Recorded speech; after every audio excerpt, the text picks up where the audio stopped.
तो जी नादरीन, खबर शामिल करते हैं इस्लामाबाद से। फैसल वाडा सुप्रीम कोर्ट के हाथे में सजदाए रेस।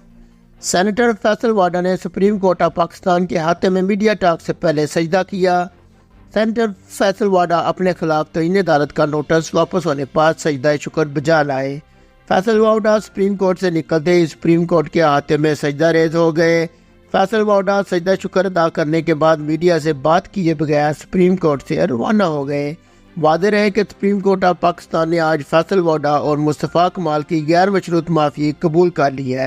अदालत उज़्मा ने फैसल वाडा और मुस्तफ़ा कमाल के खिलाफ तौहीन अदालत का नोटिस भी वापस ले लिया है।